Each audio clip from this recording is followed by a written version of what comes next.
Good morning. My name is Gwensten and I have Melvin in my group.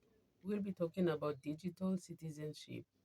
Okay, when you hear the word digital, definitely you will think about digital devices. Yes, it is to deal with digital devices. It is the responsible, safe, and respective use of technology, particularly the internet, social media, and digital devices. Digital citizenship in Papua New Guinea, dealing with students using technology, safe, ethical, and responsible, blending traditional Melanesian values, respective, and common agreement.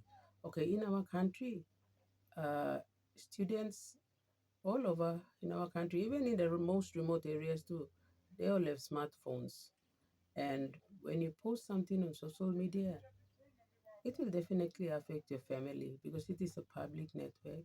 And students, yes, I understand they can have mobile phone just to do their schoolwork. That's their reason. Even in elementary school too, you ask a little kid like 7, 8, they will be very fast in using mobile phone, and they can beat you too. I've seen a lot of them. Okay, in our country, when you post something, we say blood is thicker than water. So when you post something that is bad, it will definitely affect your family's name, yourself, and this is not good. When you want to post something, you should respect and use it responsibly. Okay, I would like to say that because we are living in a digital world, it's okay to own mobile phones.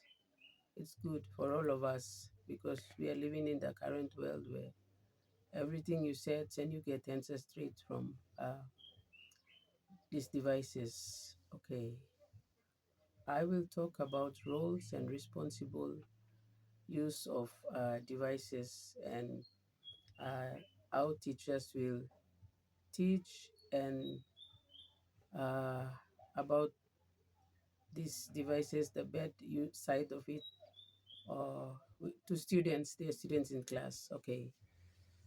For example, in a classroom, when teachers go to teach, they will tell their students, if you are using your mobile phone, you put your mobiles away. The only time you will use it is when I ask you to use it to search for something like answers or questions you have to get answers. Otherwise, don't use it because you'll be distracting students and they will be looking at you.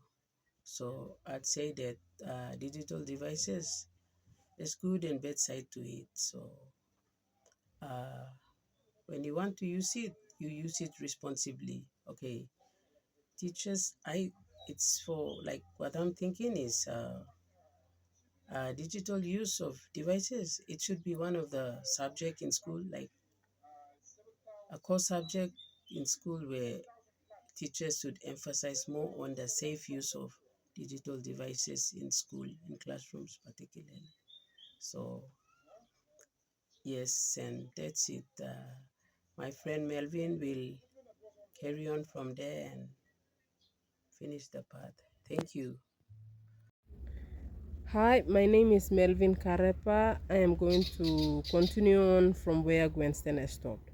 So, our topic is our presentation, our video presentation is based on digital citizenship.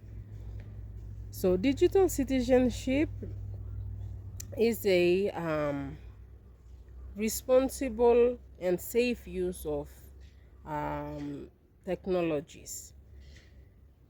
So, roles and responsibilities. We will talk about roles and responsibilities of teachers, parents, and guardians, and schools. And I will continue on with how these issues can be dealt with. So, Gwensten has stopped at how the roles and responsibilities of teachers. So, I will continue on from there.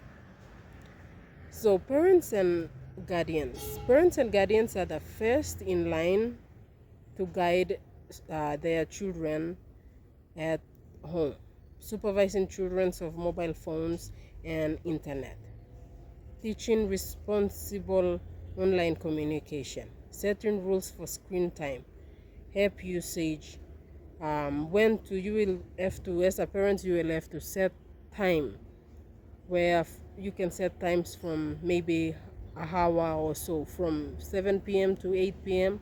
or 8 p.m. to 9 p.m. And then after that, you have to confiscate the mobile phones. And then you give them when it's time for them to use. That is for roles and responsibilities of parents and guardians at home on how they will guide their students in utilizing technology. Secondly, for schools, schools have broader responsibilities. So, in order to cater for the whole school, they have to set ICT rules and internet safety usage, provide digital programs, provide policies, regulations for students to use mobile phones, and when to use and how to use it. They have to produce those things at school. Okay, digital literacy plays a vital role in our lives. This means having the ability to find, evaluate, and use information effectively. In a world full of information, every researchers or students must give credit to the original creators to avoid plagiarism. So those are the ways that we as students must use in order to avoid plagiarism. That is a safe way of using technology and internet. Digital citizenship includes understanding the legal and ethical use of digital content. This involves respecting copyright laws so that you will avoid plagiarism and give content to original creators.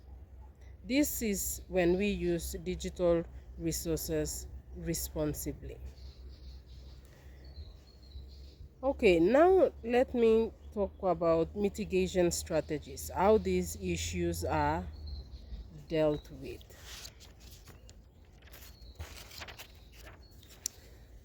Okay, education, there must be an education. How are these issues dealt with? Number one, education and awareness. There must be education and awareness. Schools and communities must conduct awareness programs on digital safety and responsible use. Teachers can include digital citizenship topics in their lessons as well. Secondly, parental involvement.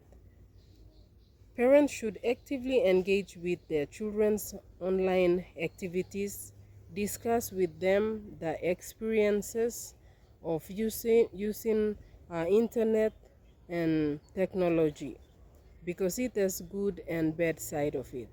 So every parents at home, they are the first in line to guide the students before sending them to school. So they have to set time boundaries where their children must use the mobile phones, and they must talk to them about the experiences of online activities, and they have to involve themselves in what they are watching or viewing in internet, because it will affect them physically, mentally, and many other things that will fall behind. So teachers are the first teachers at parents are the first teachers at home. Thirdly, school policies and training. Schools should implement ICT rules, as I have discussed previously. ICT rules and provide training for both teachers and students, and safeguard the digital practices at school. Fourth one, government and organizational support. Okay, organizations like PNG Department of Education can promote national digital literacy programs in all schools in Papua New Guinea. So this can help them to help and promote digital literacy programs, so that they can talk about the advantages and disadvantages as well. So it will be made known to both the teachers and the students on how to use technology. Number 5, promoting positive use of technology. Encouraging students to use digital tools for learning, communication, engage with students, engage with teachers through communication, being creative on how to use technologies, because technology is increasing in this 21st century, and students must both the students and teachers must know how to use technology. Okay, to conclude, digital citizenship is essential in helping individuals to use technology responsibly and safely. In PNG, teachers, parents, and schools all play important roles in how young people interact online. While there are challenges such as limited um, awareness and infrastructures in Papua New Guinea, this can be addressed through education, cooperation between parents and schools and teachers, and strong policies set by the schools and the government. By working together, PNG can develop responsible digital citizens who use technology for positive growth and development in our country. That's all.